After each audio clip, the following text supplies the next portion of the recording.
You can.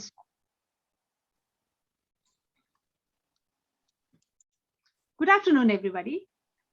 Thanks in advance for deciding to spend your Sunday afternoon with us. I welcome all of you to this event on behalf of IBPW, which stands for Indian Business and Professional Women. IBPW was founded in 1994 as a basically it was a mentoring network to encourage women who were entering the workforce to help them ease their path into the corporate world.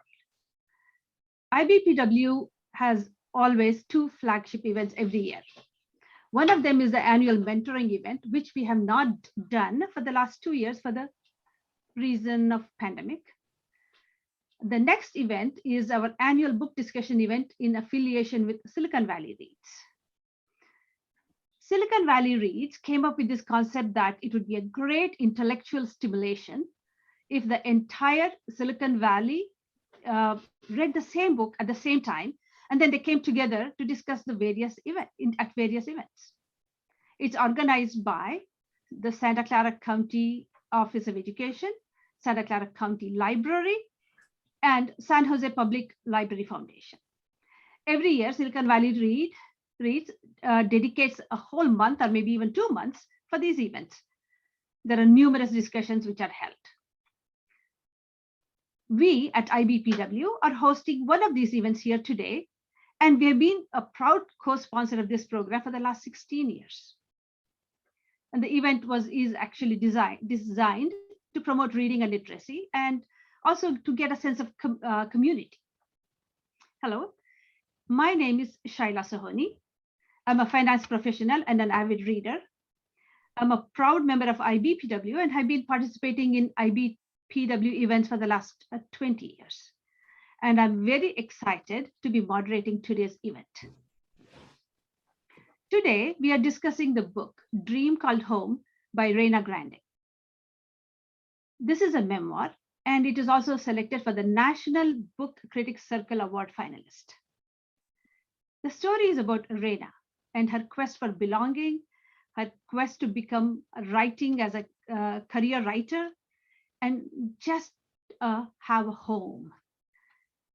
She comes to this country when she was 9 years old. All through her life, she's searching for love and a place that she can call home, and where she and her siblings can live like normal, a family. Her story is very interesting, and she had a very traumatic early stages. When she was 2 years old, her dad came to this country in pursuit of better life for his whole family. And when she was 5 years old, he came back to take the mom with him because it was very hard for him to do alone, leaving the 3 children, Reyna and her older 2 siblings, back in Mexico. And they were sent to his mother's house. So basically paternal grandmother's house. The experience the children had in that grandmother's house was not at all nice, as she clearly tells us in the book. They had a very hard time. She even says her grandmother was very cruel to them. But then all these years, she's such a tiny little girl, 2 years to 5 years, all she's doing, and now 5, she wants a family. She just wants to be with her parents. She wants to have just one place where they're all together, but it's not happening. Underneath the truck, and she was, crying so much, and just, it was so much.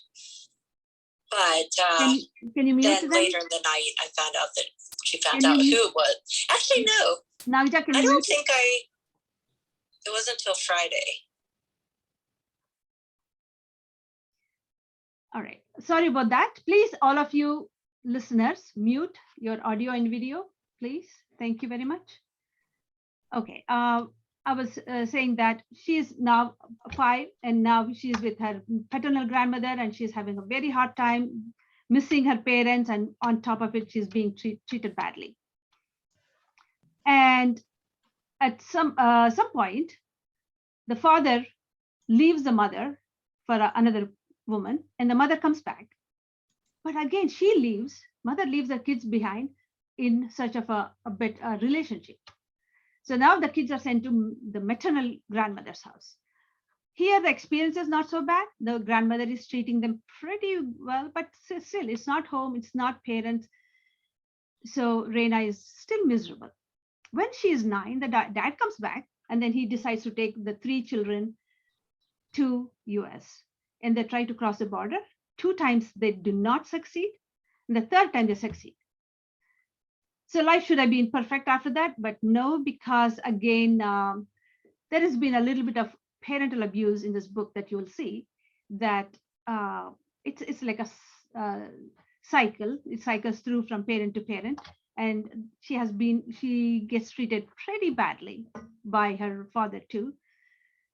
And all she wants is very simple things, just a home and a love and everything.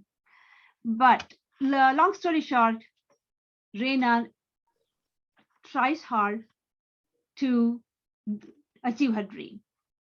Through her perseverance, tenacity, and focus, she will be the first person in family to graduate with a degree. She'll be the first one to publish a book, and she'll be the first one to even have a home that she calls it's an American dream home.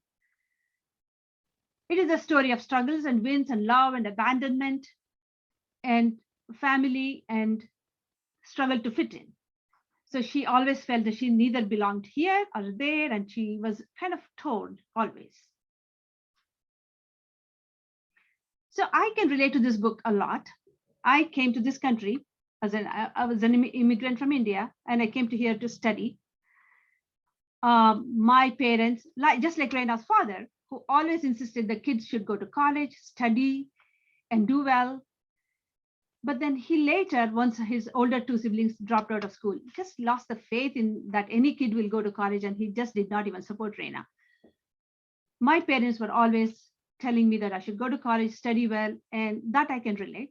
I can relate to one more thing. When I came to this country, everything was so new. I struggled to fit in, and I totally can relate to what she went through. But of course, I can't relate to how she went through it because she had no support. I had support of my parents, my siblings. They all encouraged me. They were cheering me. She did it single-handedly. And that tells me that that speaks so high of her tenacity. So all in all, it's a beautiful book, beautiful story, very uplifting, the way she reaches her goals. So today, the format of this event is that we have 2 panelists, and it will be a question and answer. I'll be asking the panelists questions, and they will answer. Also, if any of you have any questions, please type it in the chat channel, and we will answer them as the time comes. Okay, let me introduce my today's panelists. We have 2. Teresa Castellanos. She has worked with the diversity of immigrant communities, and for over 30 years. She began her career as a labor organizer with the Justice for Janitors, Health Workers Union, and she also has worked for Catholic Charities Immigration Program, leading the organization's citizenship efforts in the mid-90s. For 25 years, she has been a guiding force behind local government's immigrant integration programs. And she is a UCSC graduate, and she's currently a trustee of SJUSD. And she's a mother of 4, grandmother of 2, and godmother of 2. Welcome to this program, Teresa. Thank you. Our second panelist is Deepa Panchal. She lives with her family in Milpitas. She currently works as a verification manager at Intel. She's also an avid reader, and she occasional writer too. She moved to this country for work 18 years ago. And she will probably tell us more about it. And she was the first engineer graduate in her family with over 25 plus first cousins. So while most of her cousins and sisters were dreaming of starting a family, as soon as they finished school, she, with the support of her mother and sisters and a strong group of friends, she paved the path for the rest of her extended family to come here and to work and to study. So welcome, Deepa. Thank you. So Teresa, can you tell a little bit about what did you think of this book when you read the book, and what were your thoughts? I thought it was an excellent book. I'm not the type of reader that likes memoirs. I like historical fiction better. Memoirs can be slow for me sometimes because it takes a long time to get to the storytelling. She is an excellent storyteller. What I appreciated was that her whole book was about belonging, community, and home. And so it was about that immigration process and how you construct that. And she was very good at explaining that Mexican experience that she had in that immigration cycle as a child. And when you do reading on the topic of immigration, you don't typically find authors that write about women. And especially you don't find authors that write about children. And she was very good at focusing on that. And she made in the storytelling, because you can tell people a lot of historical stuff about immigration, or you can talk about the actual experience. And she was really good about talking about the actual experience. And she was so good that even in her talking about the actual experience, she could talk about the diversity of the Mexican immigrant community and how there were different types of immigrants that migrated from Mexico. It wasn't just one type of immigrant. She was really good at talking about the impact of family separation, low-paying jobs, the abuse and discrimination that was faced at the workplace, the fear of deportation.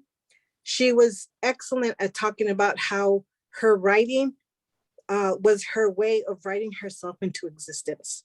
It was to not feel invisible. And I think for many in the immigration experience, the invisibility, and especially as Latino immigrants, the invisibility is huge, because you're the person that is the essential worker. You're the person that's cleaning up when everyone's gone. You're the person that's working in the fields and picking the crops and making the meals and setting the table, but you're the person that nobody ever sees. So she was really good at explaining that. And she was really good at talking about child immigrants. That's not an experience that is typically heard. So she brought up identity. She brought up assimilation. She brought up abandonment when you're the child that is left behind, or when you're the parent that leaves children behind. She talked about family separation, obviously trauma, family healing, and how even as she grows up, she realizes the sacrifices her parents made for her and can get over the anger and can see her privilege. And I'm the parent that gets to stay with my child because I don't have to leave. She talks about the safety issues that students face of always being afraid, about self-healing, about the cycles of family violence. And so I really, really enjoyed her book. And some of the quotes that I want to point out from her book that I really liked was one quote that was heavy in its profoundness was, "The miles that once separated us were gone, but the distance remained." And so just talking about how do you reconstruct family after this trauma that you have gone through. And then the other quote that I will share with you was, "Broken homes, broken families, that was the price we all had paid for a shot at the American dream."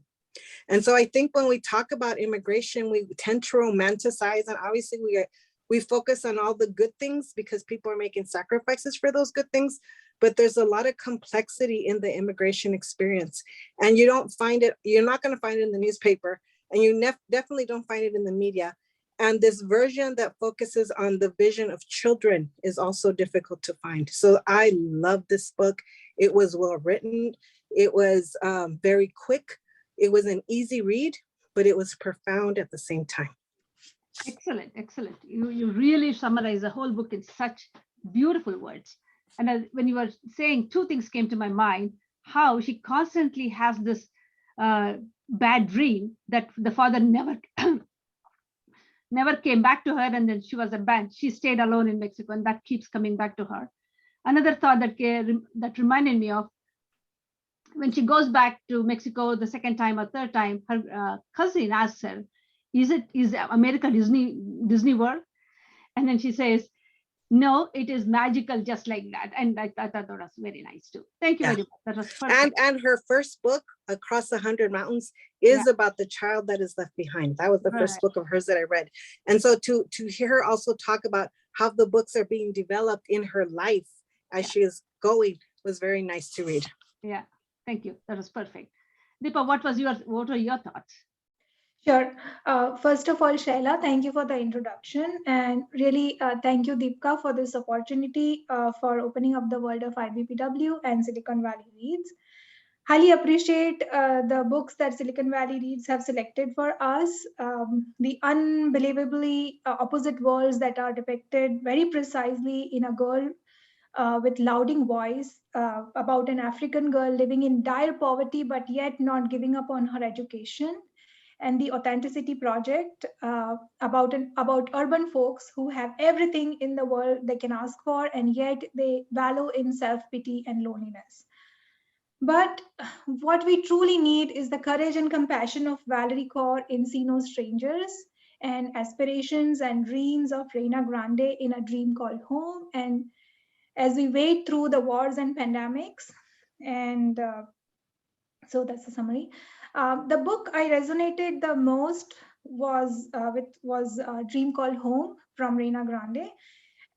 As a young person setting out in an unknown world with nothing but dreams, Reyna persevered through dysfunctional relationships, discrimination, lack of knowledge passed down through generations in regards to education system and professional environment.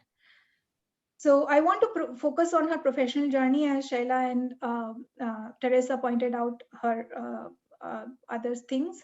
I just want to focus on her professional journey. So unfortunately, until late, she did not appear as an outlier in the school or even in university. So regardless of her excellent writing skills, the stories that she was presenting were deemed quite unrealistic. You know, as the world we live in right now, the country we live in with so much freedom and so much material available to us, we cannot deem that kind of those kind of things like, okay, one small children trying to share one ice cream. Those kind of stories we cannot fathom. She was dissuaded to give up on this dream multiple times and take up a professional job that pays bills, which she eventually took up. She took up a teaching job, and she kept, but at the same time, she kept looking for opportunities to re-enter the world of writing. She, as a single mom, had to sacrifice her hours with her son to join an evening class for new writers, where she was finally acknowledged. As she belabored through her first book, Across 100 Mountains, with help of Diana and Maria Amparo, all the pieces fell in place. She also found a loving husband in Corey, and her book was published, which won American Book Award. And I really also admired how she used all her resources to keep in touch with the family in Mexico, and how she took care of her grandmother. As a young immigrant myself, I started at zero with an engineering degree and loads of enthusiasm and an unyielding dream. Like Reyna, it took a while for me to find a foothold in this country, but of course I had some really good sponsors just like Reyna.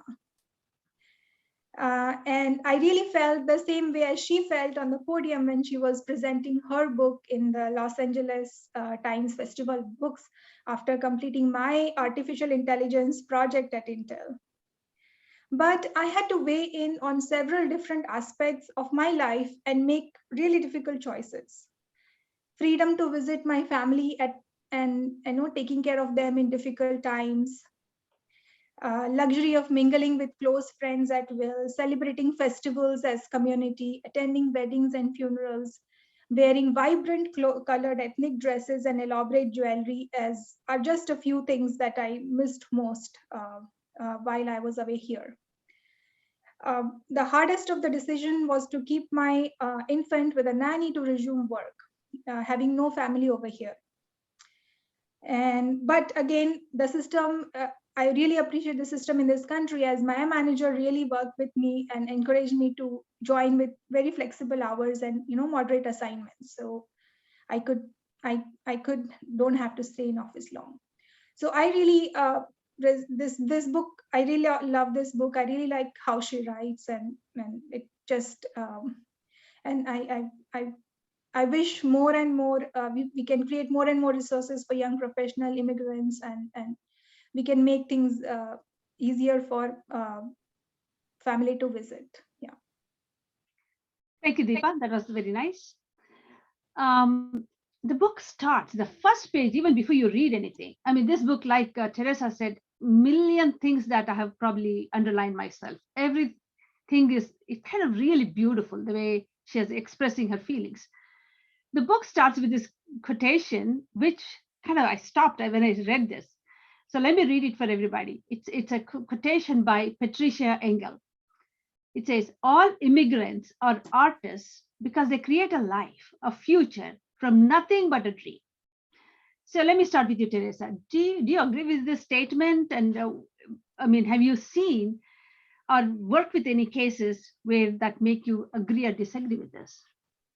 I would say that that is part of the immigration experience. We are getting, and this is at least 300, if not 500 years of this continent, is that we're getting the people who are the smartest, the strongest, the most willing, the transformative. And that's what keeps reviving and has made this country what it is this constant entrance of people who are committed to a different type of future. Obviously, you have to talk about people who were forced into that future and the people who were here first. So that's all part of that same picture that we also need to talk about. But at the same time, I would say that when you are working with the immigrant community, and I am not an immigrant, but I've been blessed to work with the immigrant community for many years, is I am constantly inspired at how people aspire to make this place a better place and how they truly believe in ways that sometimes the US born, we've been mistreated so long and so often that you kind of stop believing. But you have a group of community who have not been failed yet, and they keep working and they keep asking and they keep demanding. I've gone on lobbying sessions to Sacramento to meet with our assembly members and our senators, and you have immigrants speaking to their representatives for the first time. And we're doing translation. And as I'm listening to them, I'm listening to people who believe in the Constitution, who believe in the American dream, who are working every day to make it real. And you can't say that about everyone that lives here, because that is not the truth. Everyone does not do that.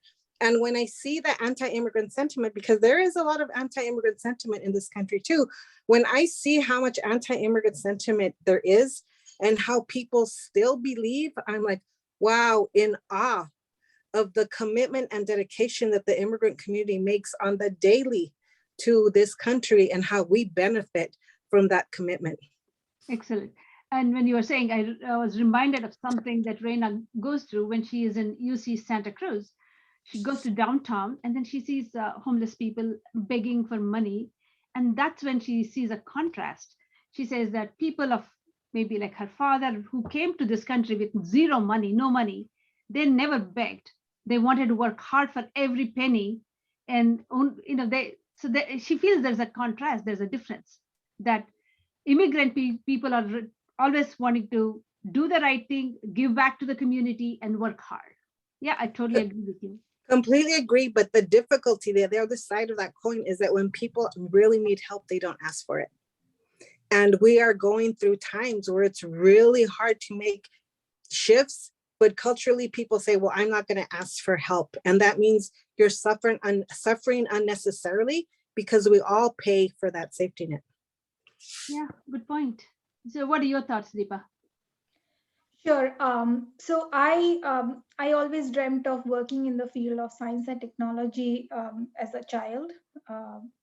So being an immigrant in the USA has really helped that dream.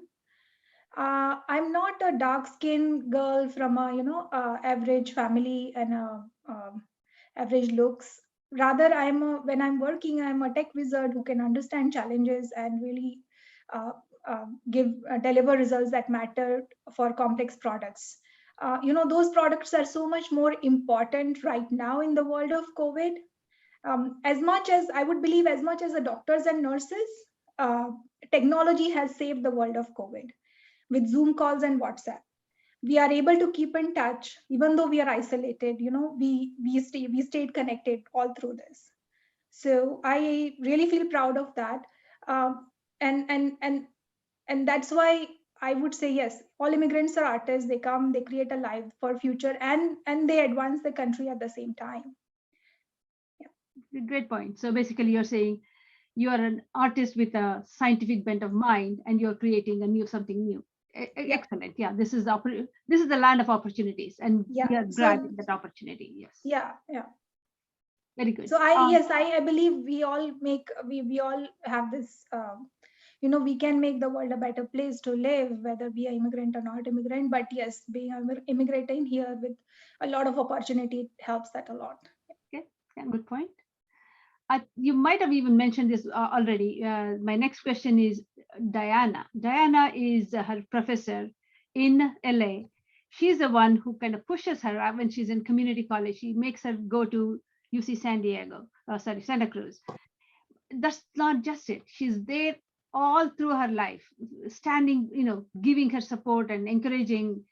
I could almost say that without her, she would not be able to achieve so much. And of course, she had other mentors, but I think Diana is the main person. And then how she gets a chance to say thank you to her by choosing her as the best, the mentor. And then she wins that award when she graduates. And then UC Santa Cruz sends her a ticket and invites her to be part of the graduation ceremony. So in short, there has to be a Diana in everybody's life to succeed, especially if you're an immigrant, if you're starting out new with new places, new everything, you need a Diana. Did you have a Diana in your life? As opposed to Reyna, I have a very strong mother. She is herself not college graduate, but she, lit that fire and she ignited the dream and she enforced through all the severities to perceive the dream. Okay. Whether she is away or she's near, she's always there, giving that, she's always putting fuel in the fire, which kind of helps with this. So she did not only pave the path for professionalism, but her ingenuity and her philosophy seeps through all my professional endeavors. And she has given me this mantra, right? Be like a phoenix and rise from ashes every time. So that stays with me all the time. I do find, sponsors. I just talked about Deepa. She has been so phenomenal in, getting, introducing me here. Like that, I find people, my first female boss, Manjula Shroff, or the one I worked over here with, Namrata Patnaik. There are so many people I can be thankful to, but the constant one, like Diana, has been my mother. I mean, I think you and I got, like many people, got lucky that we have a mentor in our mothers. My mother was the same thing. She never went to school, but she always was there helping me through this. So yeah, I get, we are the lucky ones. I can say that. Yes. Teresa, were you, since you are not an immigrant, I can say, were you a Diana to anybody? I think if you're a student of color in this country, you have to find someone that helps you survive, especially K through 12. And I think that's what's slightly different in the immigrant experience. If you come as an adult to study, then you already have your identity. You know who you are. You know what your strengths are. If you start kindergarten facing racism and being told your language and culture are not good enough, the way you are facing things is very different. And I think that's part of the education experience that happens, and part of the misunderstanding that happens with immigrant parents and their children, because immigrant parents come with such a strength that they're bringing from their native country, and the immigrant children are learning to deal with racism when their parents don't know how to tell them this is what exists in this country. And so I think sometimes immigrant parents are surprised of, well, why can't you succeed the way I succeeded? And there's very different historical, economic, and cultural reasons of why that takes place. And I think for me, I was a third generation American, and my first language was Spanish. And I started going to school when there was no bilingual education, and when I would get beat up at school for speaking Spanish. And I did not learn how to read until 5th grade. And for my Diana was Linda Scrivani, who was my 5th grade teacher, who taught me how to read. And I think if we speak to many students of color who were born here, some of them immigrants, many of them born here, you have to find someone that cares enough about you, or that finally gives you that push to, you grew up enough to finally learn how to do this, that changes your life. And to go from kindergarten to 5th grade and not know what was happening in the world, to be quiet, to never say anything, to all of a sudden be the owner of my education because I finally learned how to read, and that was transformational. I think that's a very common thing that takes place in the education system in this country. Wow, excellent. I know, again, see, you kind of enlightened us because I didn't think that you would have the same struggle, but I guess you did. Yeah, interesting. So let me ask you, probably it's a good segue to this question to you, Teresa, that what do you like the most about your job? What I like the most about my job is seeing, and this is what the immigrant community has taught me as a US born citizen, is how we are more alike than we are different. Because I work with the diversity of Indian, Asian, Mexican, Latin American, Central American, African immigrants, and to realize that number one, we're all living in the same place. Number two, we all have the same dreams. We want to feel safe. We want to have a better future. We love our kids more than anybody else. We're committed to community. And number three, to see that the immigrant community teaches us as Americans to remember what solidarity feels like. I think many times as Americans, we have forgotten what solidarity means because I speak English, I grew up here. I don't even have to know my neighbors. But immigrant communities have to have the networks to survive because the institutions are different, the systems are different. What does it mean if your child gets in trouble? What does it mean if you have to go to the hospital? So there's a network of people that is always supporting each other. And many times people don't step forward to ask for help from government.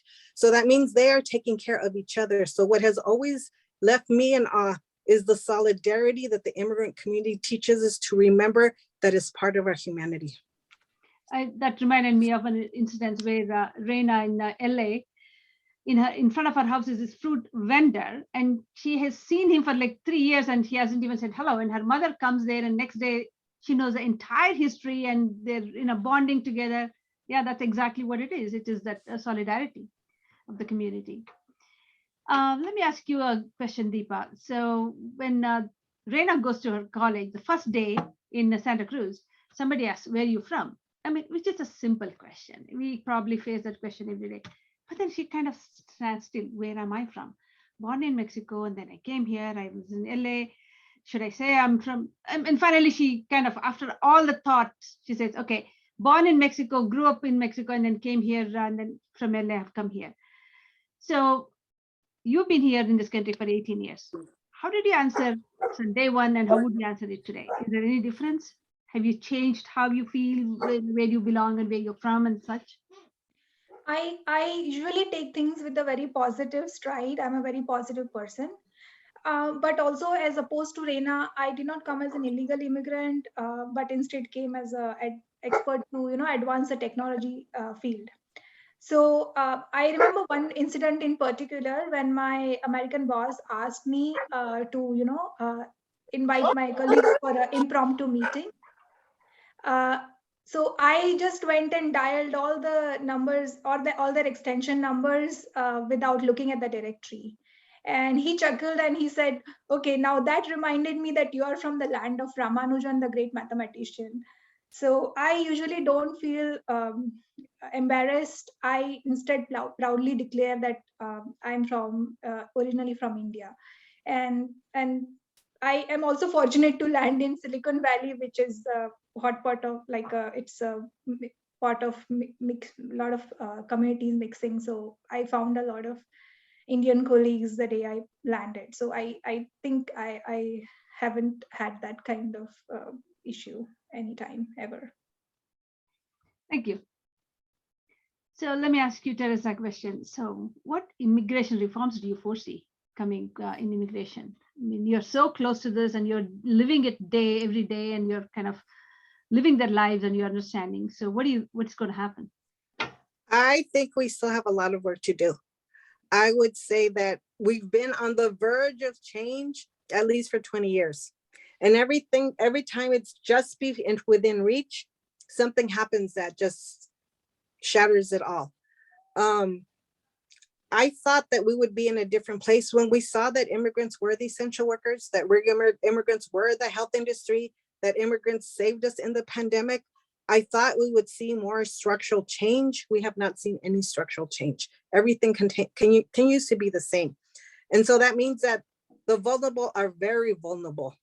That means that immigrants who are here, even on tech visas, are vulnerable because things can change from one day to the next. I think we have a lot of work to do. I think we have a lot of bridge building to do across communities because, again, I think we have more in common than difference. I expected Biden to be able to do something a little bit quicker. He has done some things, but not enough. And it's not enough because the previous administration had over 511 changes to immigration policy without changing the law. And so there's a lot of catch up that's been taking place. And then as a country, we continue to be divided. And this is still a wedge issue. So we're in a complicated place and we need to come together. We need to bridge each other's communities to talk about what's taking place. If you look at the demographic shift, even just here in Silicon Valley, the registrar of voters is now translating into 14 languages the ballot. 12 of those languages are Asian, and 6 of the languages that are being translated are from South Asia. So India, Pakistan area. And so that's a lot of shift that is taking place. And I think we feel this shift more because we've been living it for 20 years. I think the fear that we see across the country is they're seeing this shift for the first time and they're afraid about what it means. It means positive things if we accept that that is the reality we're living, but people are in different places. Alrighty, thank you. Let me just take a minute break. Nagja, are there any questions that have come? Okay, no, I haven't. So if anyone wants to ask questions, please put them in the chat. All right, that's okay. We have quite a few questions that I can ask the panelists. So Deepa, what advice would you give to any family members or friends who would want to come here? Do you have any advice? What would you tell them? Sure.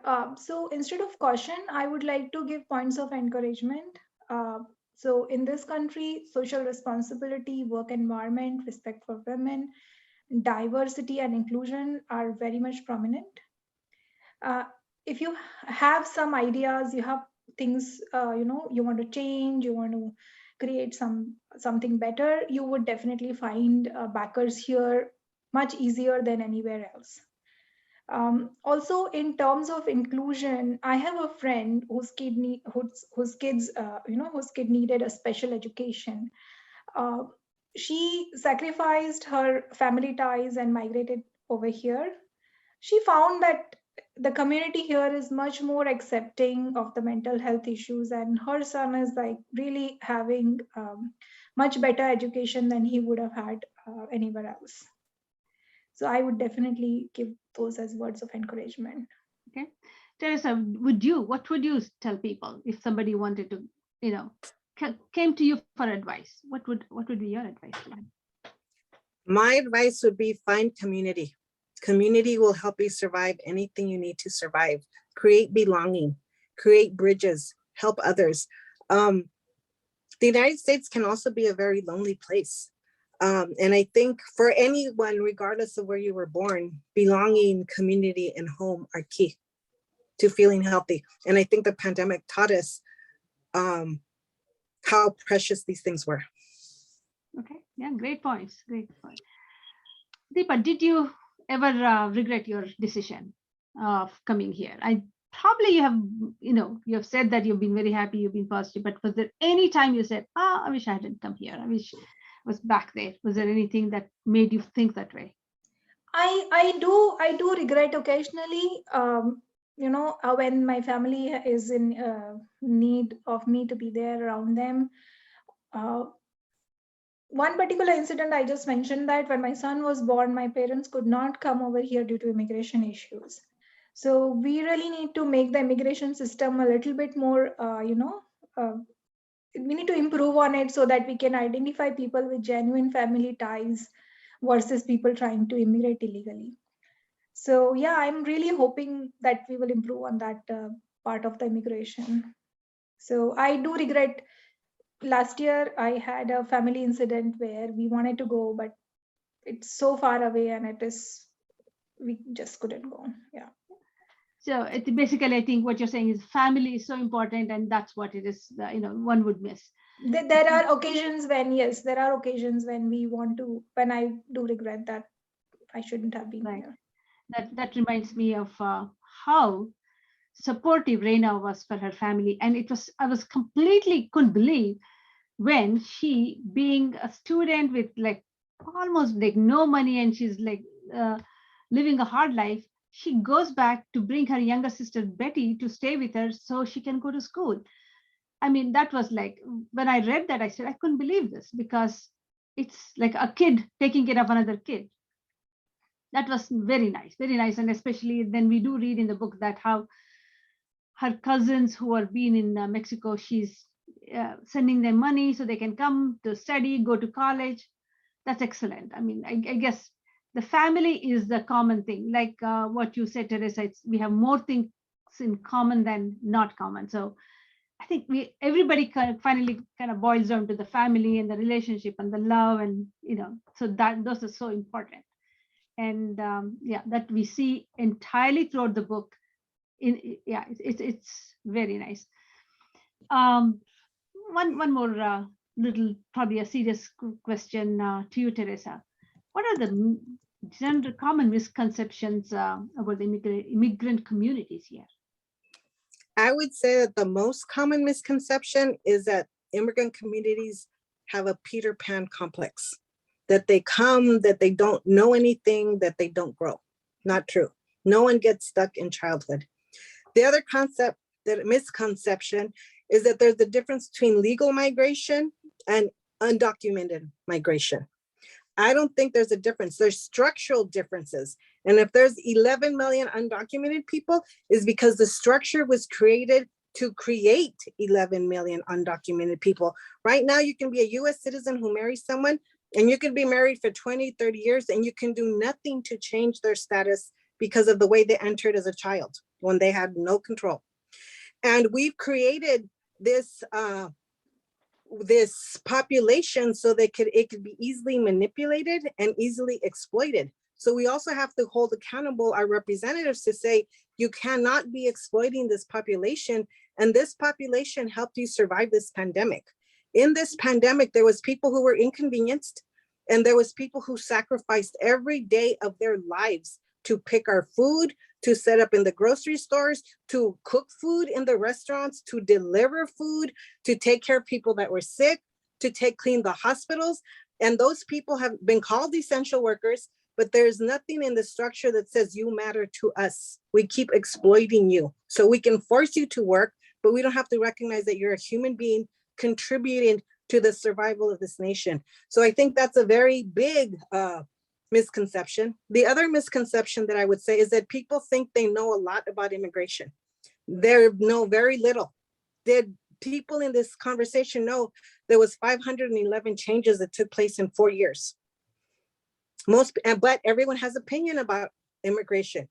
But you have to learn what really exists, and why is there a structure that puts children in cages, has still kept children in cages. Those children have not been released in those cages. Those children are natives to this continent and cannot migrate in their ancestral lands. The people that we are putting in cages are indigenous people to this continent. And so there's much more to the conversation that we have to have. And we have to put facts, not feelings, around immigration. Feelings are important, but there's more facts too that have to help us weigh the feeling, because everyone thinks they have a feeling about it. It's good or bad, it's evil or it's not.